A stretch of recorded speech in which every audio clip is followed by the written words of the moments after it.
Break के बाद एक बार फिर आपका स्वागत है। गुजरात निकाय चुनाव में जबरदस्त एंट्री के बाद एआईएमआईएम चीफ असदुद्दीन ओवैसी का जोश हाई है। अहमदाबाद में 21 में से 7 सीटें जीतने वाले ओवैसी अब गोधरा एक्सपेरिमेंट में लग गए हैं। यहां ओवैसी ने स्पेशल 8 पर अपना दांव खेला है, लेकिन सवाल अब भी कई सारे हैं। सवाल यह है कि जो भरोसा ओवैसी को अहमदाबाद में मिला, क्या वो गोधरा में भी मिलेगा? ओवैसी के लिए आखिर गोधरा की जनता का मूड क्या है, ये जानने के लिए खुद कल ओवैसी गोधरा पहुंचे। करीब 50 मिनट तक भाषण दिया, बार बार मोदी का नाम लिया, मुसलमानों को नजरअंदाज करने का आरोप लगाया। ओवैसी ने गोधरा की जनता से जो वादा किया, उस पर लोगों को कितना एतबार है, कितना भरोसा है? कब्रिस्तान से स्कूल तक ओवैसी ने जो दावे किए, उसमें कितना सच है और कितना झूठ है, ये जानने के लिए हमारे संवाददाता निर्णय कपूर ने हर उस स्पॉट पर पहुंचकर रियलिटी चेक किया जिसका जिक्र ओवैसी ने किया। ये जानने की कोशिश की कि ओवैसी ने कितना बताया और कितना छिपाया। सबसे पहले देखिए ओवैसी ने गोधरा में सबका साथ सबका विकास को लेकर कैसे मोदी पर अटैक किया और कब्रिस्तान की सड़क के बहाने कैसे मुसलमानों से पक्षपात के आरोप लगाए।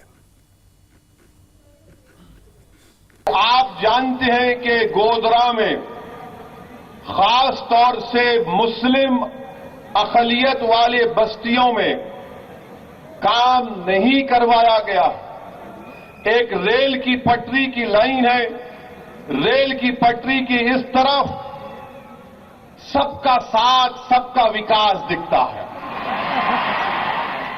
और रेल की पटरी की इस तरफ इन लोगों को उस पर विश्वास नहीं है। समझे ना बात, ये और खुल के समझाऊं।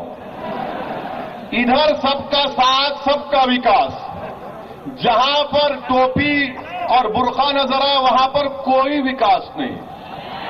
तो हमारा काम यह है कि रेल की इस पटरी में भी सबका साथ सबका विकास, सबका विश्वास और ये तमाम लोगों का विनाश, पॉलिटिकल, जिस्मानी नहीं, सियासी तौर पे। तो आप ये भी जानते हैं कि कब्रिस्तान की रोड भी खराब है ना? क्या मुफ्ती हसन साहब, कब्रिस्तान की रोड खराब है ना? नहीं, पहली मर्तबा कब्रिस्तान में तो सबको जाना है ना, कोई बचने वाला नहीं है। कोई जाता, सबको दुनिया छोड़कर जाना है, चाहे वो प्रधानमंत्री हो या एमपी हो या चीफ मिनिस्टर हो या असदुद्दीन ओवैसी हो, सबको जाना है। मगर ये पहली मर्तबा मालूम हुआ कि कब्रिस्तान की रोड खराब है। हम समझते थे कि कब्रिस्तान की खबर में खराब होगा मामला। इन्हों पहले ही से हमको आखिरत की याद दिला रहे। क्या दिमाग है प्यारे तेरा। अब तुमने हमारी कब्रिस्तान की रोड को कब्रिस्तान की रोड को खराब किया, हम तुम्हारी जिंदगी की रोड में गड्ढे डालेंगे, खड्डे डालेंगे इसका। अब गोधरा की जनता 28 तारीख के दिन उन लोगों से आपको जवाब देना है जो जीत कर तो गए आपके वोट पर, मगर उसके बाद इन तमाम इलाकों को नजरअंदाज कर दिया, जहां पर कोई तरक्की के काम नहीं करवाए, कोई डेवलपमेंट का काम नहीं हुआ। अब मजलिस आई है तो पूरे के पूरे बांकड़े पहलवान मिल चुके हैं। कांग्रेस पार्टी हमारे हिंदू भाइयों के इलाकों में वहां पर अपना पार्टी का बी फॉर्म देती है और यहां पर मुस्लिम इलाकों में उनको कहती नहीं, तू कांग्रेस का नहीं है, तू आजाद है। नरेंद्र मोदी भी वही करते हैं। क्या करते हैं? यहां पर मेरा प्यारा है और यहां पर बोलते तू आजाद बन के जा, अगर तू धोखा दे दिया तो जीत के मेरा प्यारा बन जा। तो इन आजाद को पहचानिए, हमको इन आजादों को पहचानना है जो आजाद नहीं है, जो बीजेपी और नरेंद्र मोदी के गुलाम है। हमारे संवाददाता निर्णय कपूर ने गोधरा के उस कब्रिस्तान से ग्राउंड रिपोर्ट भेजी है जिसे ओवैसी ने अपने वोट बैंक का जरिया बनाया। निर्णय ने वहां मौजूद लोगों से भी बात की और ओवैसी के दावों का फैक्ट चेक किया। जैसा कि अनुमानित है, ओवैसी की पार्टी ने सिर्फ मुस्लिम इलाकों में ही सिलेक्टेड उम्मीदवार खड़े किए हैं और यहाँ के मुस्लिमों के साथ कनेक्ट करने के लिए ओवैसी ने उन्हें ये विश्वास दिलाने की कोशिश की कि AIMIM ही उनकी सच्ची साथी है। कांग्रेस और बीजेपी सिर्फ निर्दलीय उम्मीदवारों के नाम पर नूरा कुश्ती करते रहते हैं और उनका कोई विकास नहीं हुआ है। उन्होंने सबसे पहला हवाला दिया कब्रिस्तान के पास बने इस रास्ते का, जो कि बरसों से इसी तरह से खराब पड़ा हुआ है। ऐसा यहाँ के लोग भी कई बार कंप्लेंट कर चुके हैं और ओवैसी ने हाथों हाथ इस मुद्दे को लिया, लोगों को ये यकीन दिलाने की कोशिश की कि उनके 8 कॉरपोरेटर अगर चुनकर आ जाते हैं तो इस रास्ते का प्रश्न जो है उसको वो सॉल्व करेंगे। हम लोगों से जानने की कोशिश करेंगे कि आखिर वो क्या सोचते हैं। ये बताइए कि जो ये रास्ता है, हाँ, इसकी हालत कब से, और जो ओवैसी ने ये मुद्दा उठाया है, आपको क्या लगता है, उनकी बात पे यकीन है वो इसका कुछ कर पाएंगे? वो जी ज़रूर करेंगे। जैसे कि हम सब जानते हैं कि एशिया का सबसे बड़ा कब्रिस्तान है, यहाँ बहुत बड़ी स्कूल भी है। ये रोड मैं जब बचपन से अभी तक देख रहा हूँ, दो बार ही बना है और इस रोड का थिकनेस जो होनी चाहिए इस तरह नहीं होती, एक ही बारिश में धुल जाता है रोड। तो इसके लिए जिम्मेदार कौन है? ये जो नगर पालिका है, जो बनाते हैं कॉन्ट्रैक्टर, कोई उसका वेरीफाई करना चाहिए उनको।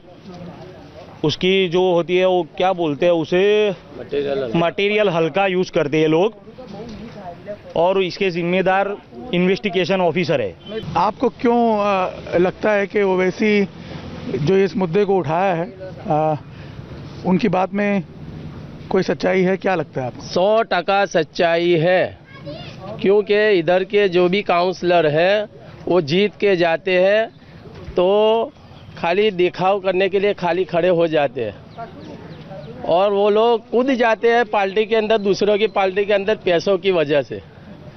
और इस बार हम उन लोगों को बड़ी शिकस्त देने वाले हैं।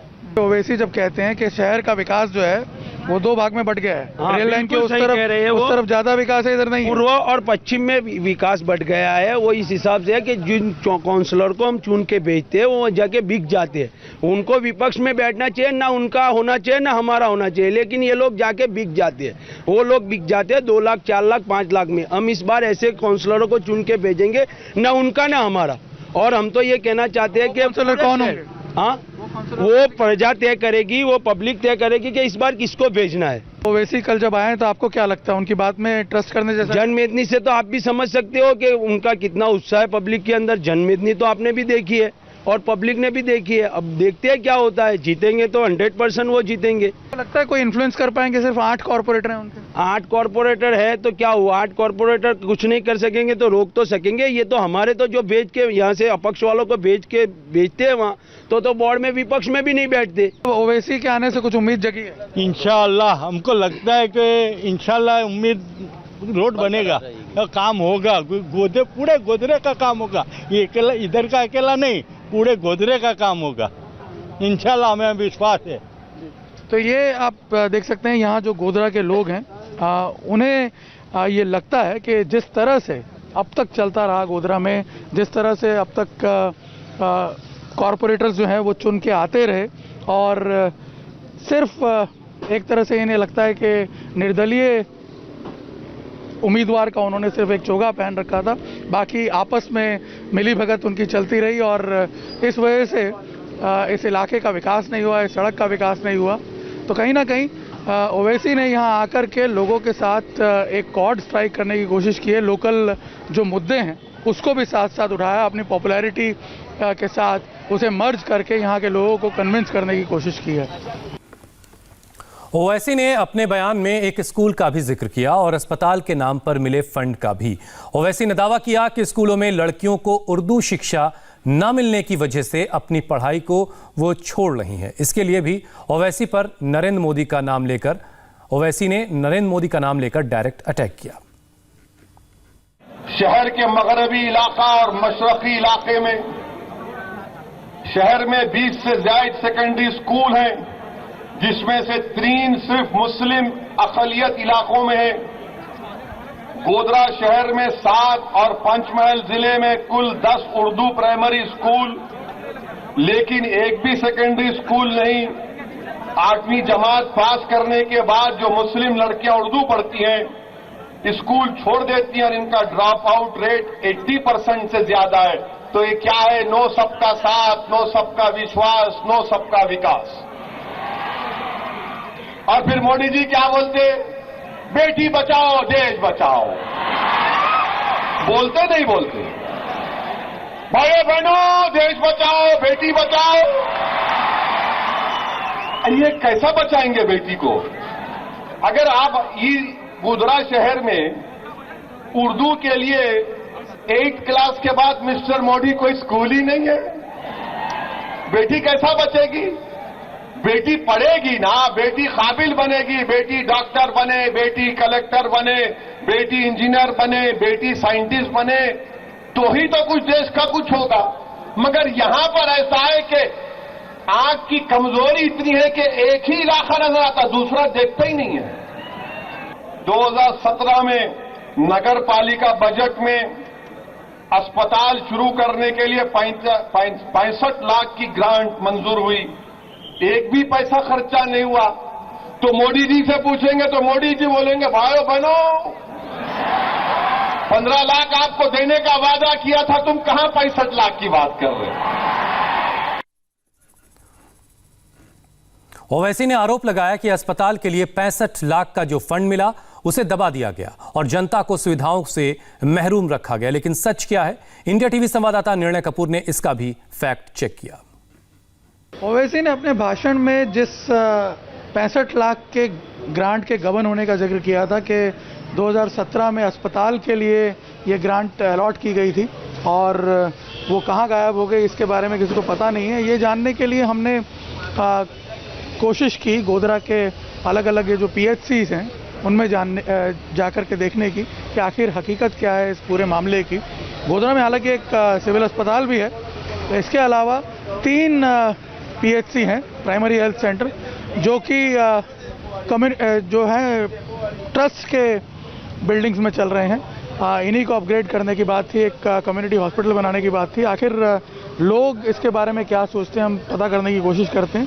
ये बताइए कि आप यहीं गोधरा के रहने वाले हैं? हाँ, प्रॉपर मैं गोधरा के रहना हूँ। मेरा सुरती नूरे मुजस्सिम में, मैं IT इंजीनियर हूँ सर। IT इंजीनियर है? IT engineer. अच्छा, ये बताइए कि जो आपने कल सुना ओवैसी का भाषण सुना यहाँ पे? हाँ सुना वहाँ पे। तो मुझे ये बताइए कि जो उन्होंने कहा कि अस्पतालों की कंडीशन खराब है गोधरा में और 65 लाख की कोई ग्रांट वगैरह आई थी 2017 में, वो उपयोग नहीं हुई है और अस्पतालों की कंडीशन खराब है, अस्पताल बन नहीं पाया नया जो अपग्रेड होना था। सर आपने जो 65 लाख की बताई वो हमने सुना ही नहीं, कानों कान खबर भी नहीं लगी और कहाँ चले गए वो पैसे हमको तो पता ही नहीं चला सर। और ये मैं ये बता रहा हूँ सर कि जहाँ पे मैं खड़ा हूँ मोमिन चैरिटेबल डिस्पेंसरी है, ये एक हमारा जो है मुस्लिम समाज का एक ये है जहाँ पे PHC सेंटर लाके गवर्नमेंट ने यहाँ पे अंदर बिठा दिया। पहले जो मोमिन चैरिटेबल ट्रस्ट चल रहा था उसके अंदर स्टाफ भी नहीं था और पूर्ति हमको सुविधा ही नहीं मिल रही थी, और यहाँ पे PHC सेंटर लाके खड़ा कर दिया है जहाँ पे महिलाएं, जो छोटे छोटे बच्चे इलाज के लिए आते हैं उनको प्रॉपर सुविधाएं नहीं दी जाती है। आपको क्या लगता है ओवैसी जब ये कह रहे हैं कि भाई, और अभी यहाँ से भी आज तक जितने भी काउंसलर आए हम लोगों को हमने पहचाना, एक बार उनको भी लाके देख लेंगे कौन से होते हैं सरकार की तरफ से, वो सही काम में खर्च नहीं होते हैं, उसके लिए वो जिम्मेदार इन्हीं लोगों को मानते हैं जिन्हें वो अब तक निर्दलीय चुनते आ रहे थे। और अब उन्हें ऐसा लग रहा है कि ओवैसी को एक चांस देना चाहिए। शायद जो बातें ओवैसी ने यहाँ पे की हैं, जो मुद्दे ओवैसी ने यहाँ पे लोगों के साथ उठाए हैं, उनकी इमेज तो एक यहाँ पे माइनॉरिटी सेक्शन में बनी हुई है, एक माइनॉरिटी सेक्शन के वॉरियर की, लेकिन उसके साथ साथ जो ये लोकल इश्यूज उन्होंने उठाए हैं उसको लेकर के यहाँ के लोग अब उन पर इस बात को लेकर के भी विश्वास कर रहे हैं कि एक चांस उन्हें देना चाहिए ताकि ये पता चल सके कि वो कितना काम कर पाएंगे इन लोगों के विकास के लिए। ओवैसी ने यह भी दावा किया कि मुस्लिम लड़कियों को उर्दू पढ़ाने के लिए एक भी सेकेंडरी स्कूल नहीं है, लेकिन हमारे संवाददाता निर्णय कपूर के फैक्ट चेक में ओवैसी का यह दावा पूरी तरह से गलत साबित हुआ। ओवैसी का ये दावा कि गोधरा के अंदर 7 जो सरकारी स्कूल हैं उसमें से 3 मुस्लिम इलाकों में है, वो बिल्कुल सही है। लेकिन जो उन्होंने ये कहा कि कक्षा 8वीं के बाद जो लड़कियां हैं, जो गर्ल्स हैं, उनके लिए कोई स्कूल नहीं है या उसमें उन्हें उर्दू नहीं पढ़ाई जाती है, ये उनका दावा गलत है। यहाँ पे जो तीनों स्कूल हैं, ये हाई स्कूल हैं, बाकायदा 8वीं से 12वीं तक की पढ़ाई यहाँ पे होती है और लड़कियों की भी होती है। और जहाँ तक के ड्रॉप आउट रेशियो की बात है, वो भी एग्जैजुरेटेड है, वो भी जो फिगर है वो सही नहीं है।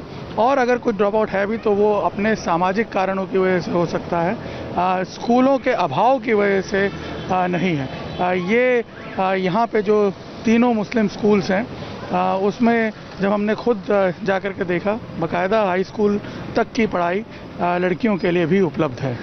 कैमरामैन अमित राठौड़ के साथ निर्णय कपूर, इंडिया टीवी, गोधरा। और उत्तर